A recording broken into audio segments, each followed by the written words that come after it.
Hi, I'm Shashank Bhargav, and you're listening to Three Things, the Indian Express news show.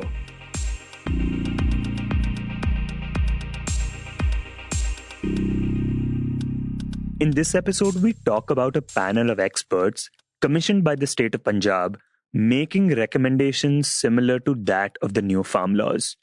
We also take a quick look at what the WHO said about China's role in the pandemic. But first, we talk about the MHA, that is, the Ministry of Home Affairs. In a controversial move, the cybercrime cell of the MHA has started a new program. Under this program, citizens would be able to participate as volunteers to identify, flag, and report to the government illegal and unlawful content, including child pornography, rape, terrorism, radicalization, and anti national activities. The move has raised concerns about freedom of speech, a police state, and the potential for this program to be misused. In this segment, we talk to Ashish Aryan, who reports on the IT and telecom sector for the Indian Express, about this new program. So, Ashish, what do we know about this new volunteer program and the reason why it has been started? I mean, if you visit the Cybercrime Cell's website, which falls under the Ministry of Home Affairs, this is a new program under which they're saying that citizens can participate as volunteers and they can, identify or flag and report to the government illegal and unlawful content that is present on the internet. Now, while the initial idea is very good that volunteers should identify and report maybe child pornography content, rape videos, terrorism videos, or terror content, or radicalization content. I mean, these ideas are very good because unfortunately, as much as the government tries and as many tools as it has to its disposal, it has not been able to contain these fully. And taking the help from the citizenry at common is a very unique and novel idea. So while that is there, the other part of it is that they have also asked people to report anti-national activities. Now this is like putting the internet to discipline and giving too much power in the hands of the common citizen. Basically, because one, you have not legally defined what anti-national activities are and what is the legal framework within which they are placed.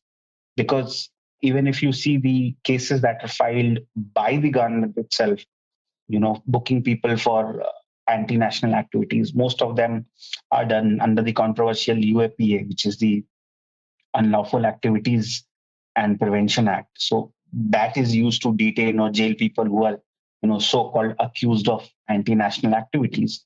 Now, if you take that from authorities and you give that power to the common person, that is a massive expansion of the police state as we know it, without adequate checks and balances.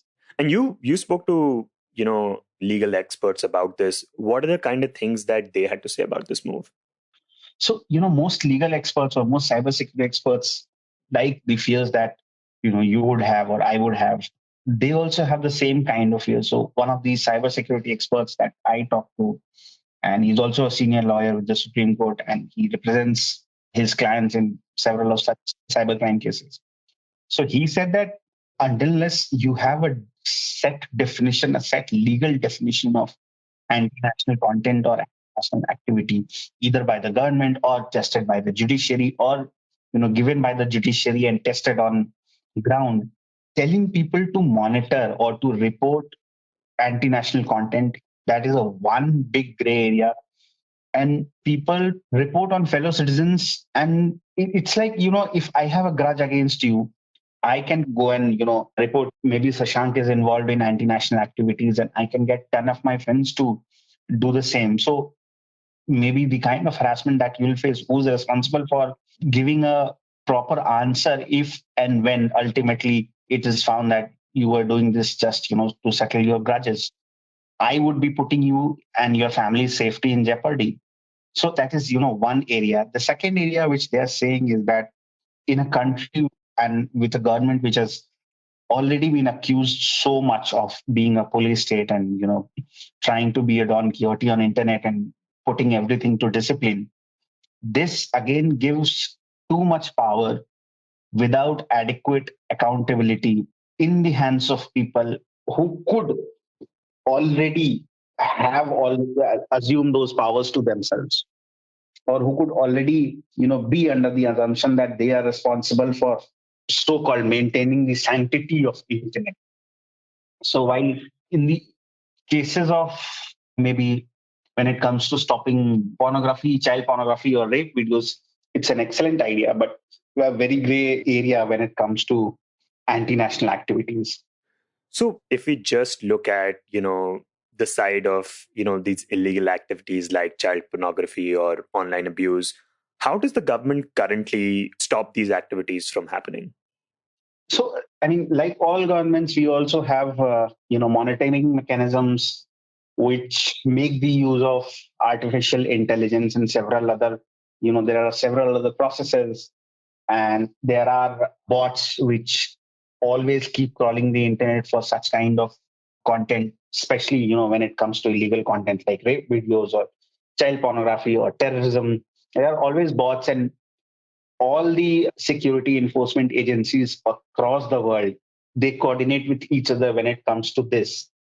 But like you would know, and like most people know, that the emergence of dark net has left a major void in that area, which law enforcement agencies have also not been able to penetrate and get a hold of, as far as such videos or such content is concerned. Because it's a game of chess. You play a move and then your opponent plays a move, and then you respond to that, and then they respond to that. So it's always a game of cat and mouse.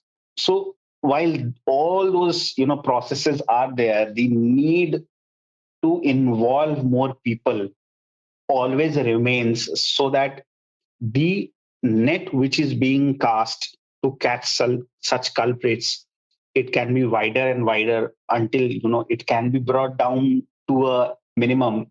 I'm saying it can be brought down to a very minimum, because there still will be some people who will get away with it. But since the risk of getting caught would be so high, the number of people doing it would come down much than the current levels. Ashish explains that the government has proposed three different kinds of volunteer programs. A lot about them remains unknown, and their rules appear vague. The first one is, you can register as a cybercrime volunteer, and the I4C, which will act as the Indian Cybercrime Coordination Center, they will act as a nodal point.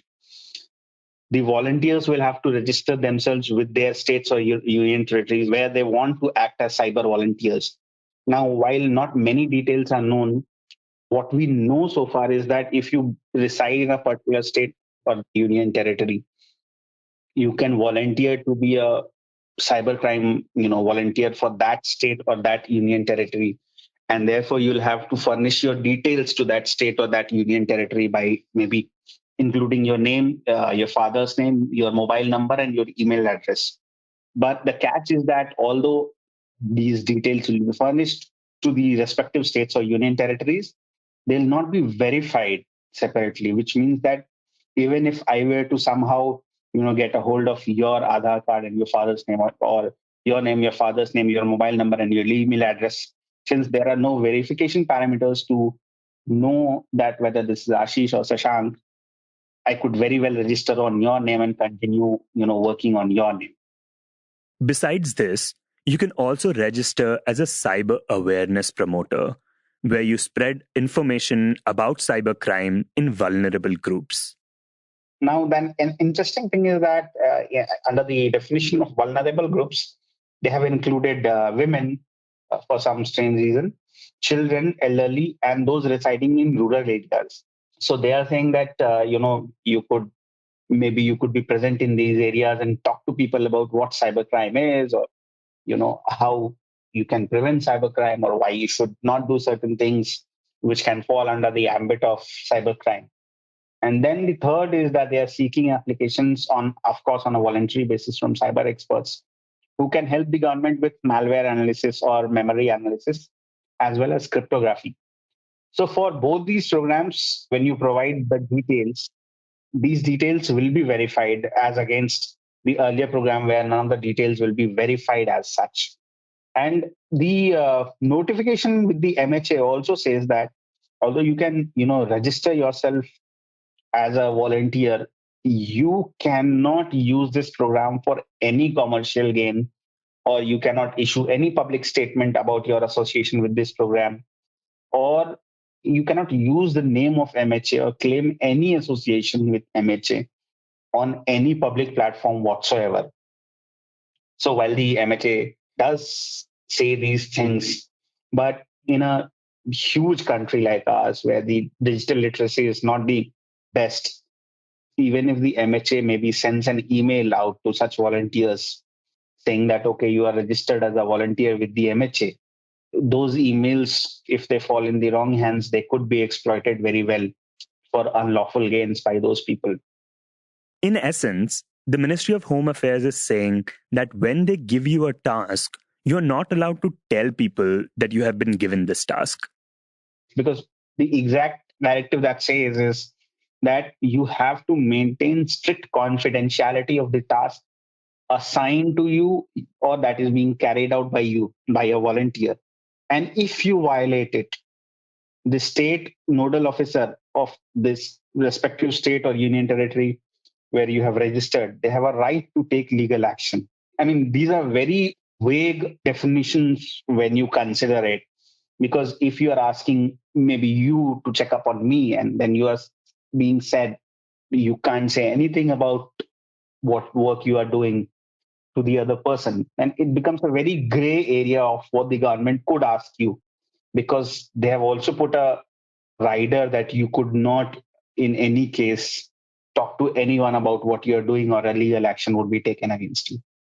And I think we've talked about it a bit, but this volunteer program by the government is, I mean, it's coming at a time when the center seems particularly concerned about what is being said on social media platforms, especially, Twitter.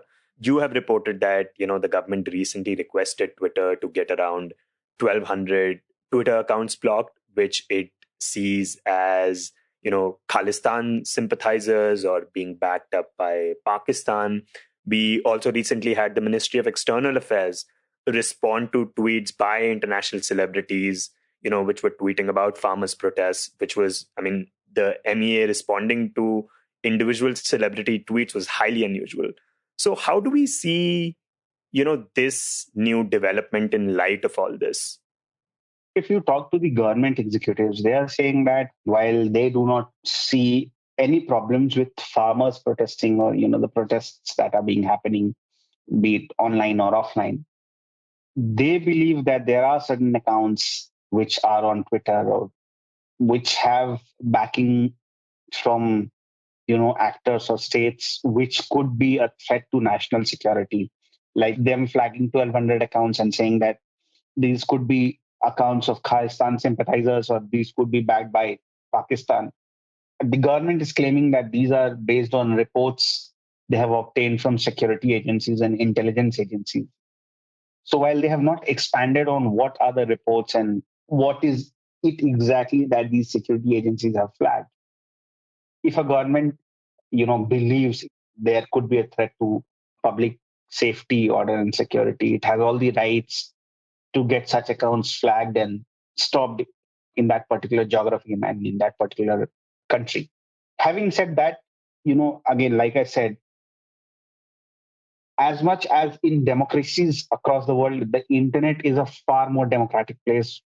And time and again, governments have tried to, stop something on internet or put a blanket ban on it. And it has always backfired. And people have always found a way to, given the power that internet gives them to anonymously even, voice their opinion or voice their choices, or let the government know that they'll not back down despite all the crackdown that has been done by them online. So if we see it in that context, in the context that the government is pushing back maybe against the tweets by foreign celebrities or the tweets by farmers or what it believes to be or what the government believes to be, Khalistan sympathizers, the government is trying to push back and is trying to create a narrative that apart from the people who are legitimately involved in these protests, there are people who are trying to destabilize the nation under the garb of these protests. For all that we know that they claim that security agencies are flagging it, for all that we know, there could be some truth to it. I mean, if you give the benefit of doubt to the government. But having said that, with most governments across the world, such statements do not pass the smell test. So there is a very gray area, when it comes to governments cracking down on online or social media platforms. And next, we talk about the farm laws. For over 2 months, farmers from Haryana and Punjab have been protesting at the borders of Delhi against the new controversial farm laws. They want them repealed because they feel that the laws will leave them at the mercy of big private players and that they would eventually be forced to sell crops at a much lower cost. Moreover, they feel they should have been consulted before these laws were passed. Now, interestingly, 45 days before these laws were passed in the Lok Sabha, the Punjab Chief Minister, Captain Amrinder Singh, had commissioned a panel of experts to make recommendations concerning agriculture in the state. And many of the recommendations that this panel ended up making were actually similar to the new controversial farm laws. In this segment, we talk to Kanchan Vasudev, who reports on Punjab for the newspaper, about the recommendations made by this committee and the reasons why this panel was commissioned in the first place. This panel, led by Montek Singh Ahluwalia, who's a noted economist, that was constituted by Captain Amrinder Singh in April last year. He wanted detailed report from Montek Singh Ahluwalia about how to chalk out a strategy for Punjab to revive its economy. Because there was this COVID lockdown and all economic activity was hit. The state was funds crunched, center was not paying the GST, compensation was not coming on time. Then the collections were also hit as the entire economic activity, as you know, had come to a standstill. So then Captain Amrinder Singh had then asked Montek Singh Ahluwalia to have a group of experts who could look at different aspects of economy in Punjab and provide a detailed report. So the group of experts, they submitted its preliminary report on 4th of August, which was exactly 45 days before the Lok Sabha passed those controversial farm bills. And what were the recommendations that were made by this group? There was like a variety of recommendations. Mainly it was about rationalization of free farm power to the farmers, which is being given to farmers in Punjab. The bill of the state government for paying this free power for the tube wells is about 500 crore every year, which is a huge amount. It burns a hole in the pocket of the state. Then the other recommendations were that the central pay scales should be given to Punjab employees because Punjab's employees have the maximum salary in the country. So that also takes away a lot of Punjab's finances. And then it has also recommended that there should be an increase in the professional tax, and then there should be an increase in excise duty on alcohol, and also to enhance income from the sand mining. And it had said that the road ahead for the state was very tough because there were no funds, and it needs to increase its spend on the health because of the pandemic. All this was exposed, and then it had also recommended that they should sell land for revenue, and they should fight for GST compensation with center. They should go to the court and all that. And we understand that some of these submissions were actually similar to what the new controversial farm laws have to say. So in what way were these submissions similar? Yes, there were these recommendations in which they said that the state government should open the agriculture markets beyond the APMCs, which are the government-run mandis across the state. And it had said that this is the same provision, in the Farmers Produce Trade and Commerce Act, which the farmers are protesting against and they are seeking a repeal. This is one of those 3 laws. And it had said that the state had taken steps to amend the laws, but the rules and regulations are very restrictive. The private players cannot come in, and the farmers are only dependent on the government that should, lift their produce and pay them money. All this, and then they had also criticized the subsidy saying that the food subsidy under the PDS system and this fertilizer subsidy and the power subsidy that should be given directly as cash benefit transfer to the farmers instead of the whole system working and paying it in the form of kind.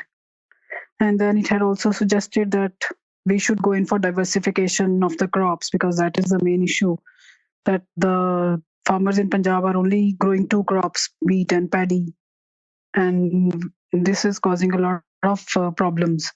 Water table has also gone down and they are producing the same grains year after year, and then the centers granaries are full, there is no space to keep them also. So all this is there, and then they have to give the MSP. And then they had recommended that the private players should come in the agriculture produce marketing business so that the pressure is relieved from the government and there's a competition, and the farmers should have variety of crops so that the system is not burdened. And you also write that these submissions, these recommendations made by the panel were actually rejected. Do we know why they were rejected? Actually, it became a political issue in Punjab. The media carried the story that, the Montek Singh Ahluwalia panel has said that the government should withdraw the power subsidy to the farmers. Power subsidy is a very big issue in the state. It's a drain of 10,000 crore every year, as I told you earlier. Then farmers are a huge vote bank. The sitting government has tried it that they should be given the direct benefit of cash to the farmers, but it hasn't worked much. It's only there in one or two districts. So it became a huge issue. The opposition started saying that the captain is trying to, pull back his feet, saying that he won't give this free power to the farmers. So these are the political reasons. So he had to say that he rejects the entire report. And as long as he's there in power, the farmers will get free power and the tube wells will be run on the free power. He said that Punjab is power surplus and farming here is at crossroads and farmers are committing suicides. They need help. So they will be helped through this free power subsidy. So in that thing, the entire report got lost. But he had asked all the departments of the government to look at the reports and see what all recommendations which are workable and doable, and these could be implemented. So when we look at this matter, the fact that this expert panel sort of made these submissions, which are a lot of them which are similar to the existing farm laws, and then their recommendations being rejected by the government in Punjab. What do you think this tells us about the current tussle between the farmers and the government? As we all know that most of the economic experts, they have been suggesting that these agriculture reforms off and on over the years, I have been reporting each time some economic expert or the other says that the subsidy should be withdrawn. It's a pressure on the system and instead the direct benefit should be given. Cash should be handed over instead of the kind thing. And they all have been talking that PDS system should go because the government first, procures the grains and then they keep lying in the granaries because of this free food system that is to be given to the poor. And they have been saying that diversification is the need of the hour. As I told you, that wheat and paddy monocycle is creating a lot of environmental and other financial problems in the state. All this has been happening, and the experts are right in saying so, whatever they have been suggesting. But the problem with the protest now is that there is a deadlock. The farmers were the major stakeholders in the shift in the policy that these laws have been suggesting. They were needed to be taken on board before these laws were passed. The government should have used various methods to sensitize them. They should have spoken to the farmer leaders, they should have called them there. Consensus should have been reached earlier on only, before bringing these laws, that too amid COVID, when what all happened. So that should have been the method which should have been applied. And the deadlock would not have taken place. Now the protest is going on. There's a lot of pressure. It's become actually a people's movement. Now everybody in Punjab, who comes from the villages, even in the cities, the farmers have got this sympathy that, they are protesting, but the government is not paying any attention to their demands. It has become a kind of a movement. So now it's the question of deadlock. And you've been reporting, on this deadlock. What is the latest development when it comes to, where things are stuck between the farmer unions and the central government? It's actually continuing. Now the government center had suggested that they would put the laws on abeyance for 18 months' time.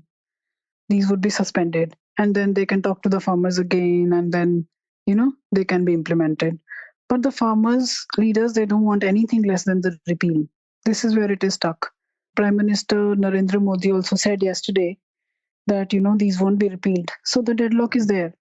So now there are parlays on, like the Punjab government is also trying to talk to the center, suggesting that the laws should be put in abeyance for 3 to 4 years so that the farmers also feel that they have got time. So this is where it is stuck now. So we are just waiting for the next meeting. Let's see what happens. And in the end, we talk about China. Yesterday, a World Health Organization expert said that the coronavirus is unlikely to have leaked from a Chinese lab and is more likely to have jumped from humans from an animal. WHO's food safety and animal disease expert Peter Ben-Embarek made the assessment at the end of a visit to the central Chinese city of Wuhan, where a team of scientists is investigating the possible origins of the coronavirus. The first cases of COVID-19 were discovered in the city in December 2019. The Wuhan Institute of Virology has over the past collected extensive virus samples, leading to allegations that it may have caused the original outbreak by leaking the virus into the surrounding population. But Embarek said that this was extremely unlikely. All the work that has been done on the virus and trying to identify its origin continue to point towards a natural reservoir of this virus and similar viruses in bat population.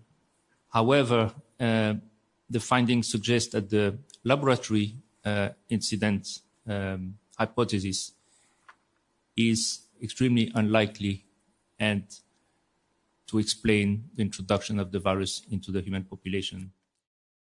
The WHO team is also considering several other theories for how the disease first ended up in humans. Among them, transmission through the trade in frozen products is also a likely possibility. The visit by the WHO team took months to negotiate after China only agreed to it after massive international pressure at the World Health Assembly meeting last May. And Beijing has continued to deny calls for a strictly independent investigation. You were listening to Three Things by The Indian Express. Today's show was written and produced by me, Shashank Bhargav, and as always was edited and mixed by our producer, Joshua Thomas. If you like this show, then you can subscribe to us wherever you get your podcasts. You can also recommend the show to someone you think will like it, share it with a friend or someone in your family. It's the best way for people to get to know about us. You can also tweet us at Express Audio and write to us at podcast@indianexpress.com.